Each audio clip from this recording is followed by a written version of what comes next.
Qu'est-ce qu'il fout? Mais qu'est-ce qu'il fout? Ah bah quand même. ça Ouais, ça va, ouais. va ouais, je sais, il y avait un petit peu de monde sur la route. Un petit peu de monde, d'accord, mais enfin, mec, ça fait quoi? Ça fait 1 an et demi maintenant. Ouais, il y avait des bouchons. Il y avait des bouchons. donc, Ouais. on y va là ou quoi? Ouais. Salut tout le monde et bienvenue enfin dans l'épisode 9 de Zig de Jeu. Aujourd'hui, on va s'intéresser à la carrière d'un compositeur et même plus précisément d'une compositrice. Cette femme est l'une des figures emblématiques de la musique de jeux vidéo et si vous faites quelques recherches sur internet sur elle, eh bien vous verrez qu'elle est décrite tout simplement comme étant the most famous female video game music composer in the world. Ouais, rien que ça. Bref, aujourd'hui on va s'intéresser à une dame qui a un talent juste énormissime et que nous avons déjà évoqué lors de l'épisode 8. Il s'agit de Yoko Shimomura. Oui, c'est vrai. Ça fait ça quand on dit ça. Générique.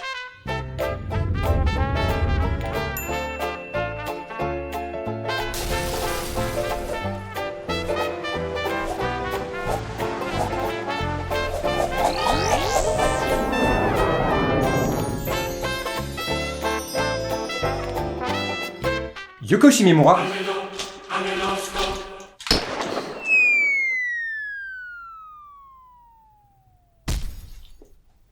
Yoko Shimomura est née en 1967. Elle commence par étudier le piano à l'âge de 4 ans, puis fait ses études à l'université de musique d'Osaka, où elle obtient son diplôme. Sa première idée était de devenir professeur de piano, mais comme elle est passionnée par le jeu vidéo, elle se met alors en tête de devenir compositrice pour ce support, alliant ainsi ses deux passions, chose que son entourage désapprouvait. Bon, faut comprendre après, à l'époque c'est pas vraiment un choix de carrière très rassurant et concret pour un parent. Quoique aujourd'hui... Papa, Ouais. je crois que plus tard je voudrais devenir compositeur de jeux vidéo. Comment? Et finis ton bol plutôt que de dire les conneries. Compositeur de jeux vidéo. Porte quoi. Pourquoi pas youtubeur tant qu'on y est? T'en foutrais. Malgré les réticences de son entourage, eh bien elle va tout de même envoyer sa candidature à plusieurs boîtes et va avoir en 1988 un entretien d'embauche chez Capcom. Sa candidature est acceptée et elle va travailler pour la toute première fois dans le milieu du jeu vidéo.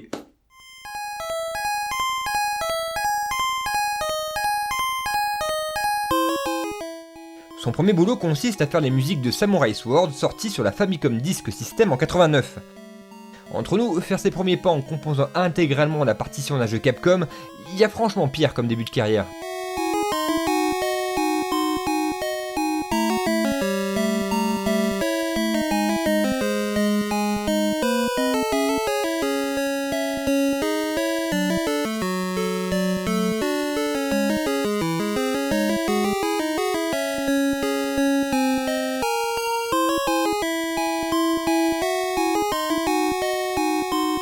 Alors j'ai fait une petite parenthèse, mais en écoutant la bande originale de Samurai Sword, il y a un truc qui m'a fait un petit peu tilter l'oreille. Écoutez. Voilà le thème appelé City de Samurai Sword.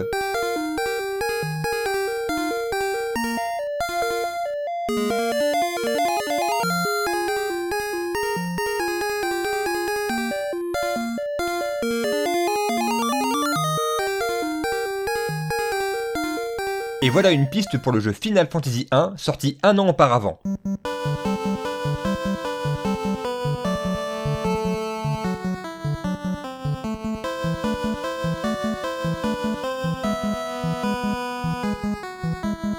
Essayez donc d'écouter les deux musiques plusieurs fois et osez me dire que vous n'entendez pas une nette similitude entre les deux thèmes. Ou alors j'ai du Gims dans les oreilles. Enfin, de la merde quoi. Alors attention, je dis pas que Yoko Shimomura c'est une vaste arnaque, qu'il faut la brouiller tout de suite et que c'est clairement du pompage. Non. Juste, à mon avis, il y a quand même un lien entre les deux thèmes. Après, il y a peut-être une histoire derrière tout ça, mais j'ai rien trouvé sur le net. À vous de me dire. Allez, revenons à nos moutons. Une fois chez Capcom, elle va intégrer en tant que pianiste le groupe maison du nom de Alpha Lila et va composer pour une quinzaine de projets en l'espace de 5 ans. C'est en 1991 que pour la toute première fois notre Shimomura va faire vraiment forte impression en composant la quasi-totalité des musiques d'un jeu ultra populaire aujourd'hui. Il est tellement connu ce jeu que même votre tante de 45 ans qui vous dit que le jeu vidéo c'est le mal et que c'est fait pour les abrutis, elle y a déjà joué aussi. Il s'agit de Street Fighter 2.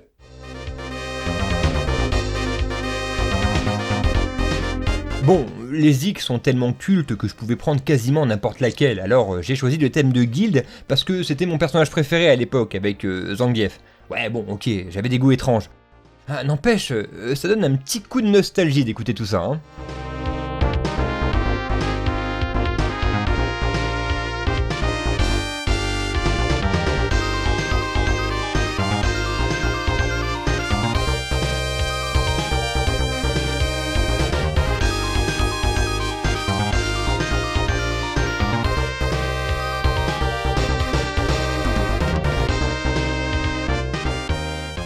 Nous sommes maintenant en 1994, et Yoko Shimura est quand même plutôt respectée grâce au travail qu'elle a effectué au sein de Capcom. Pourtant, elle a envie de participer à d'autres jeux, composés pour d'autres projets, et c'est pour ça qu'elle décide de quitter Capcom pour rejoindre Squaresoft, plus connu aujourd'hui sous le nom de Square Enix. Bon, le taulier à l'époque, c'est évidemment Nobuo Uematsu, un compositeur pour la série des Final Fantasy. Mais Square va quand même utiliser sa nouvelle recrue pour d'autres projets. Elle commence alors très fort en concevant les musiques du jeu Live Alive, qui n'est jamais sorti en Europe, mais qui a quand même marqué le public japonais, notamment pour ses musiques. Square, alors très content de leur compositrice, va faire de plus en plus souvent appel à elle, et cela pour le plus grand plaisir de nos oreilles. Super Mario RPG, comme indiqué dans le titre, est un RPG dans l'univers de Mario.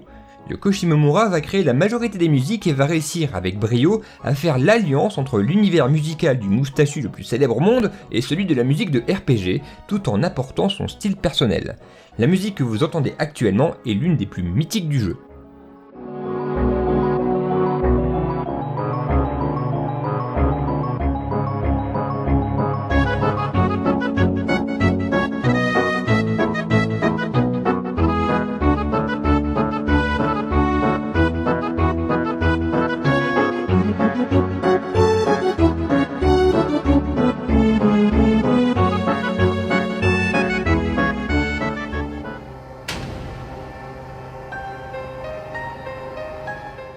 À ce stade, notre talentueuse musicienne a déjà prouvé qu'elle pouvait écrire les musiques de jeux bien différents les uns des autres.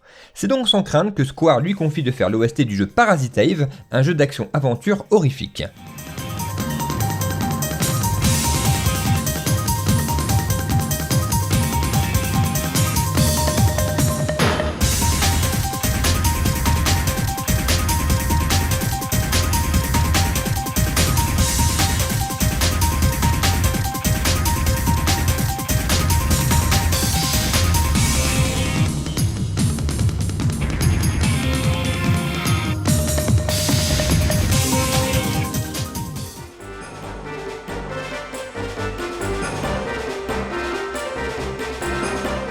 Legend of Mana est pour ma part là où j'ai découvert son travail et j'en suis tombé amoureux immédiatement.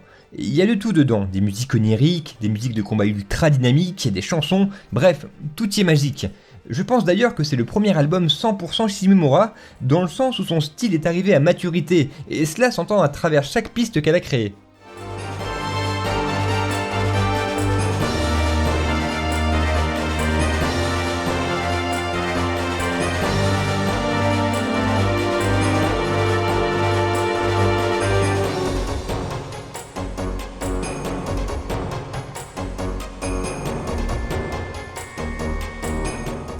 En 2000, son parcours est déjà magnifique, Elle est respectée dans son domaine professionnel, son nom a dépassé les frontières du Japon et on se demande vraiment ce qu'on pourrait lui souhaiter de plus. Pourtant, le meilleur reste devant elle parce que dans les locaux de Square se prépare une alliance qui va propulser notre compositrice au stade 2. The most famous female video game music composer in the world. En effet, Square et Disney veulent faire un jeu ensemble dans lequel l'univers de Final Fantasy et celui de Disney fusionneraient. Et c'est ainsi que nous voyons arriver en 2002 le jeu Kingdom Hearts, et inutile de vous dire qui a été choisi pour réaliser les musiques du jeu. N'empêche, à l'époque, Square et Disney, ça fait vraiment rêver, Je me demande d'ailleurs comment se sont passées les négociations. Alors voyez-vous, nous on a Final Fantasy qui marche plutôt bien de notre côté, et ce qu'on avait l'idée de faire, c'est un jeu entre Final Fantasy et Disney, et l'histoire en fait c'est un enfant qui parcourt... Attendez. Avec vos jeux là, vous gagnez combien d'argent par an On gagne environ... ça. Ah ouais, quand même. Ah bah bienvenue chez Disney. Ah ouais, c'est vraiment super cool, c'est ça qu'en plus on a plein d'idées, par exemple dans le monde d'Aladin, on voyait bien un truc avec la... Attends, tais-toi là, ta gueule. Dis, c'est quoi le prochain rendez-vous? George Lucas. Hein? C'est George Lucas. Oh putain, on va être bien. Oh putain, on va se la mettre.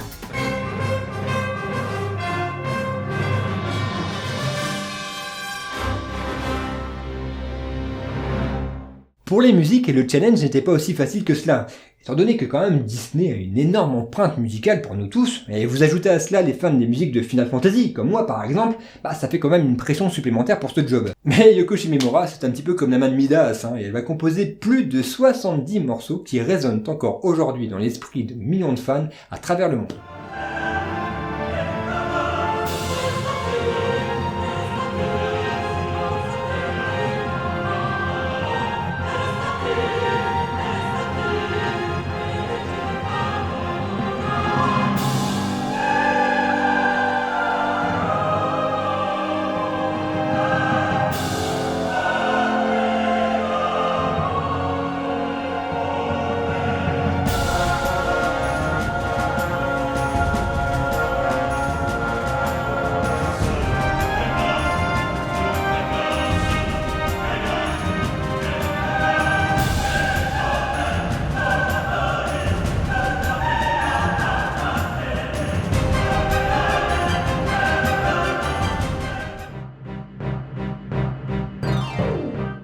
Comme il est question de parcourir un à un les différents mondes de Disney, Yoko a dû reprendre certains des thèmes les plus populaires tout en essayant de ne pas trop les dénaturer.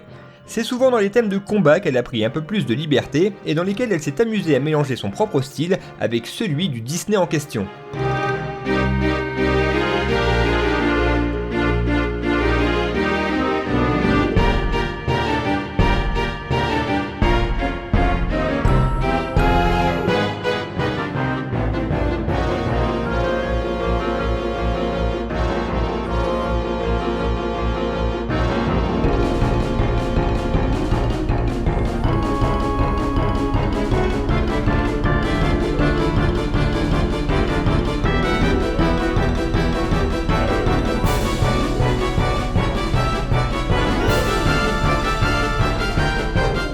Mais c'est surtout les compositions 100% Shimomura qui vont marquer les joueurs.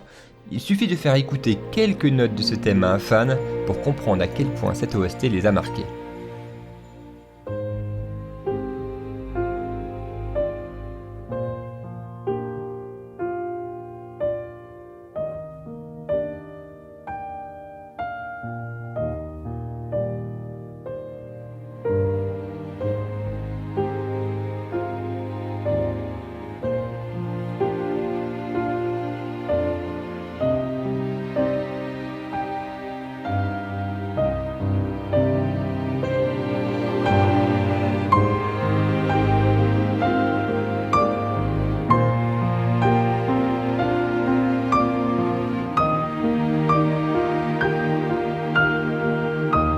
Il y a eu tellement de Kingdom Hearts et d'excellentes musiques faites pour l'occasion que même un épisode consacré à cette licence, ça ne suffirait pas pour vous montrer tout le génie de Yoko Shimomura. Mais bon, peut-être que j'essaierai un jour. En tout cas, son immense talent a fait que Square Enix lui a tout naturellement laissé les clés des musiques de son précieux Final Fantasy XIII Versus, appelé aujourd'hui Final Fantasy XV.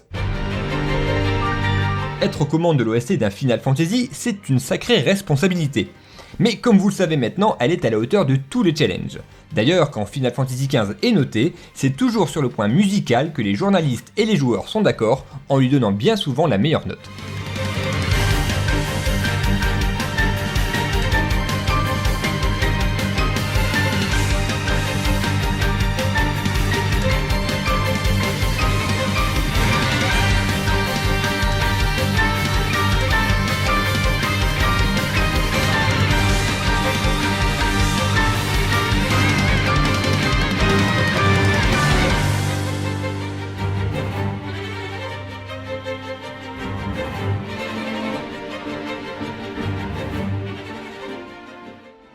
Au final, son parcours c'est presque un sans faute, c'en est presque frustrant même. Il n'y a pas d'histoire comme quoi elle aurait joué pendant 2 ans dans un bar miteux, avec comme public 3 ivrognes. Non, au contraire, quand elle veut travailler dans le jeu vidéo, elle se fait recruter par Capcom.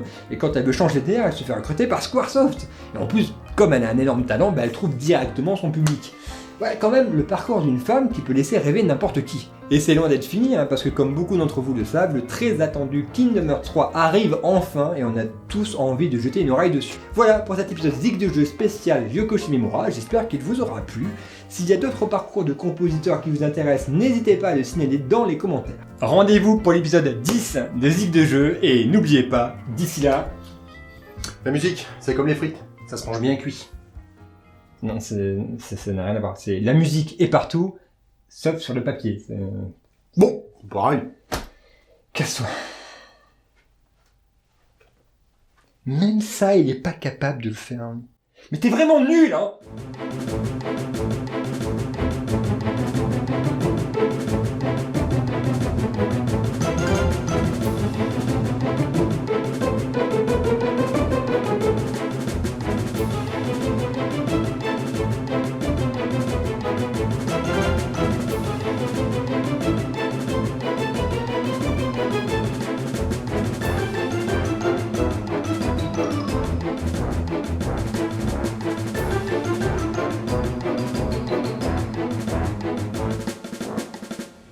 Puis avec Star Wars, vous allez faire de l'argent, vous allez voir. Hein.